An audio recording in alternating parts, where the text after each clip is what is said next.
राधे राधे दोस्तों, आर के एग्जाम पाने में आपका स्वागत है। हम लोग इसके पहले देख चुके हैं कि रियल नंबर की जो नंबर की परिभाषा होती है उनका डिफिनेशन पढ़ चुके हैं। दूसरे में हम एलसीएम देख चुके हैं। तीसरा वीडियो में हम एचसीएफ निकालने के लिए देख सके हैं। लेकिन एलसीएम एचसीएफ जिस विधि से निकाले हैं वो है गुणनखंड। अब हम गुणनखंड निकालना सीखेंगे, क्योंकि एलसीएम और एलसीएम तो हम खंड निकाल चुके हैं, लेकिन गुणनखंड कैसे निकाला जाता है ये अभी तक हमने ट्राई नहीं किया। तो आज हम ये सीख रहे हैं। तो आज का टॉपिक है गुणनखंड। तो गुणनखंड निकालने के लिए सबसे आसान तरीका है सरल से कठिन की ओर। सरल से कठिन की ओर।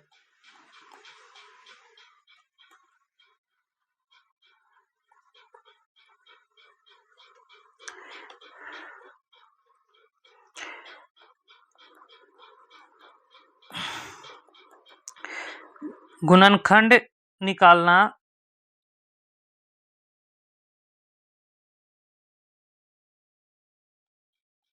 दो, 3, 5, 7, 11, 13, 17, 19, 21 जितने भी मतलब कि अभाज्य संख्या आते हैं नीचे से ऊपर तक की जाएंगे अभाज्य संख्या की तरफ। जैसे 21 अभाज्य संख्या नहीं है, 23 अभाज्य संख्या है।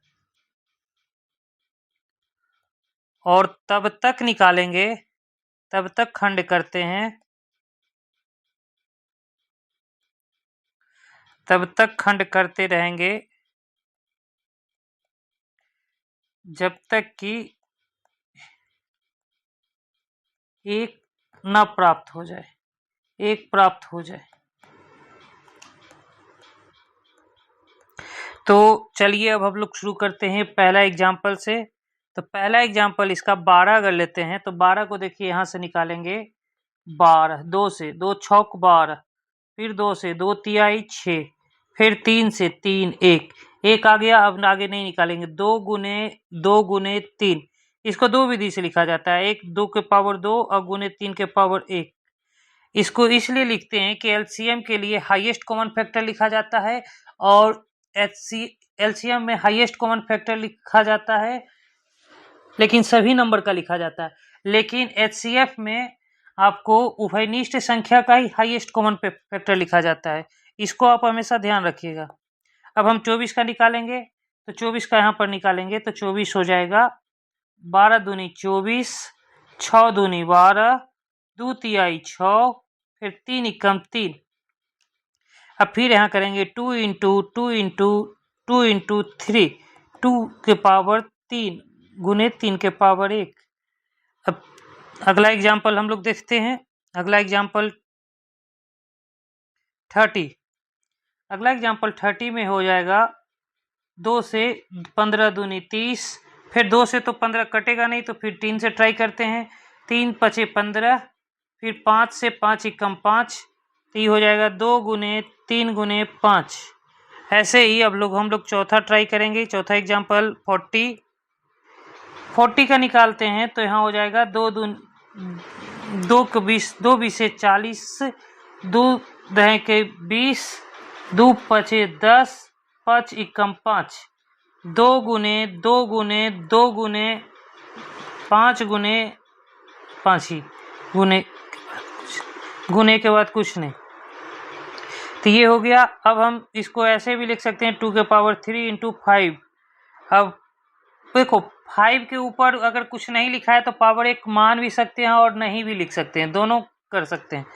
अब पांचवा एग्जाम्पल मेरा है 50। 50 का निकालेंगे तो 2 को 25 बार में भागा देंगे तो 50 आ जाएगा। फिर 25 2 से नहीं कटेगा, 3 से नहीं कटेगा, 5 से कटेगा, तो 5 पचे 25, 5 से 5 एकम 5, तो 2 गुने 5 गुने 5। अब यहाँ इसको लिखेंगे 2 इंटू 5 के होल स्क्वायर, 5 का स्क्वायर। अब छठा एग्जाम्पल आता है 80। 80 को हम लोग देखेंगे 2 के 40 बार में, 40 दूनी 80, 20 दूनी 40, 2 दहे के 10, 2 पचे 10, 5 एकम 5। अब हम लोग यहाँ लिखेंगे 2 इंटू 2 इंटू 2 इंटू 2 इंटू 5, अब यहाँ आ जाएगा 2 के पावर 4 इंटू 5। ये हो गया गुणनखंड विधि कैसे निकालते हैं, आज हमने सीख लिया। गुणनखंड विधि से एलसीएम और एचसीएफ कैसे निकालते हैं ये भी हमने आज सीख लिया, और नंबर सिस्टम का जितनी परिभाषा थी वो मैंने सीख लिया। अब अगले दिन हम करेंगे एक्सरसाइज करेंगे, और ये कुछ क्वेश्चन हैं जिनका आप लोगों को होमवर्क दिया जा रहा है गुणनखंड निकालने के लिए।